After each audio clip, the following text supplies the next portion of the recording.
rock and roll with this thing.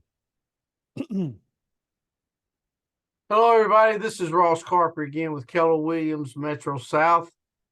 This is another video that we're about to shoot today to let you know some things that goes on behind the scenes when you're purchasing a home.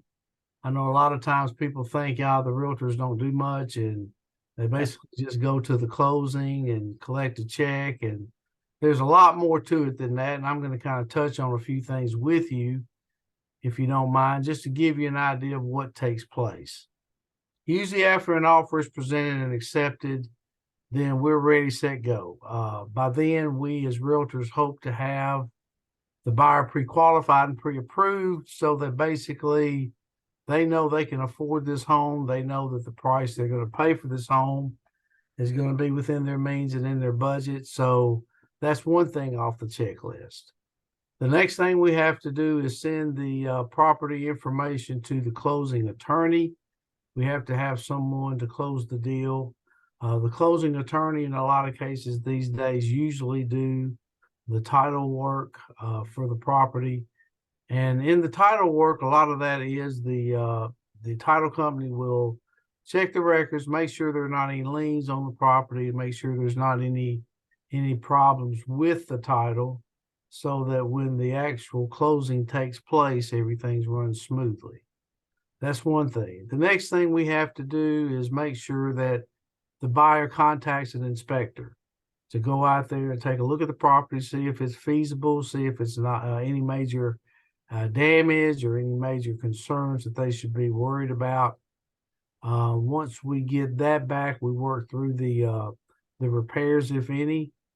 Sometimes the seller is willing to take care of some things, and sometimes they're not. We just have to use each case individually and just go with what we have and see if we can make it all work and make everyone agree, come into a complete agreement.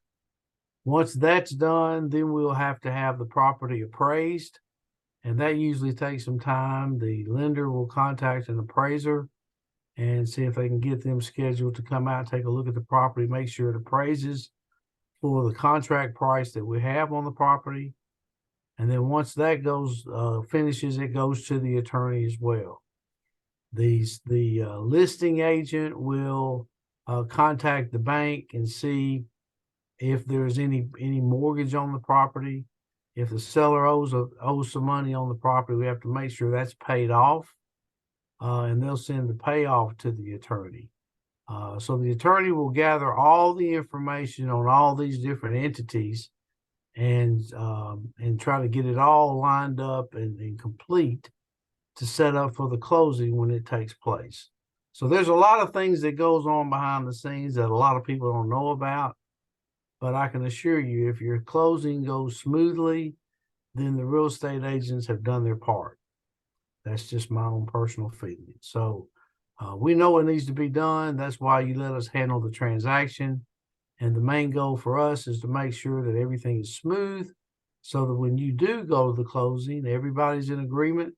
We sign off on the documents, and then everybody can go ahead and get paid for what they've done. The seller will get their money. The purchasers will sign over the documents for the mortgage. So there's a lot that's involved, and hopefully we take you through every step, make it easy as possible so that there's not any hiccups down the road. Now, as far as my personal listings, I've got a couple of listings I want you to look at. One is 14 acres that I have in Vincent, Alabama. The seller is very motivated to sell that. So if you need questions about that, if you're looking for land for livestock, for horses, or just to put a home on, let me know and I'll see if I can put you in touch with this property and let you take a look at it. I also have another house on the market in Calera. It's a 3-bedroom, 2-bath, 1-level, full brick, and it's on the market now. We have several showings already lined up. So hopefully that will someone will find that likable enough to put an offer on it. But if you have any questions, let me know, and I'll be more than happy to help you. My number is 205-601-0123. And I've got Andy Galliano with Galliano Mortgage online with us as well. To get him to take over and give you a couple of pointers in the the mortgage department.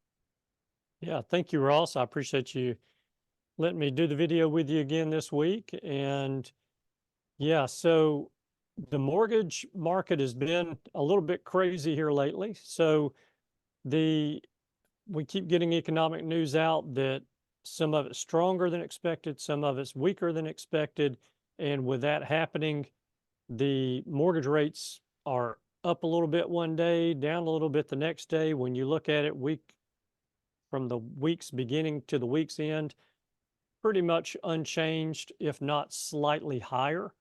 And so, you know, I think Ross and I talked a couple of weeks about how we don't need to be waiting as buyers because we don't know what mortgage rates are going to do. The talking heads are saying mortgage rates are going to come down over the course of 2024. But right now they're doing the opposite. So what happens if we get to the end of 2024 and rates are higher then than they are now? You're going to end up paying a higher interest rate on your mortgage and more for the house that you want to buy. So if you can do it, now's the time to be buying. You know, there's some big economic reports coming out next week, and we're expecting some movement in interest rates, good or bad, we don't know, but that's on the horizon. That'll be coming up here quickly. And then the following week, there will be some additional reports as well. So this is going to be the springtime is going to be a pretty volatile period of time for interest rates, for mortgage rates. And so I think the sooner somebody can get in and get something bought, the better. But yeah, this is, Ross, what you mentioned is important, you know, and I think I hear it all the time. You know, people will say, hey, I'm going to sell my house myself. There's no reason for me to pay a real estate agent when I know what I'm doing. You know, I've sold 4 houses or 8 houses or 20 houses in my lifetime, but every one of those transactions was different. And behind the scenes was a real estate agent keeping that deal together to get it to close. And so you guys are definitely worth what you're being paid, no doubt. And Well, I sometimes you get appreciate you way saying that. underpaid. Yeah. Sometimes we do want more, so you're right. Yeah. But thank So you for saying that. Yeah, it's just like Andy said, now's the time. You can put off and put off, but that's really not going to help you. There's no guarantees. Yeah, you can take a shot at it and see, hey, you know what? I think I'm gonna wait till about September or October, and I can just about promise you that September or October, you're gonna wish you bought in March. yeah. So don't try to rely on that. If you see a house that appeals to you and you need room in your current home, then you have one or two choices. One is to add on to the current house you have. That's not going to be cheap. And another one, another thing you have to look at there is you could over improve. Your house may be worth a certain amount of money, and if you add a room and bathroom and some other living area, that's gonna increase the price. So, is your house going to appraise for that? That's what you don't know. You don't ever want to over improve in a neighborhood. So anyway, if you think about moving, give us a call. But now's the time, better than later. And we hope that Andy and I can help you with whatever questions you have, and hopefully we can help you get it resolved. Fantastic. Thank you, Ross. I appreciate your time today. All right, buddy. Thank you so much, and we'll talk soon. I'll see you next week. All right. Bye. Bye. All right.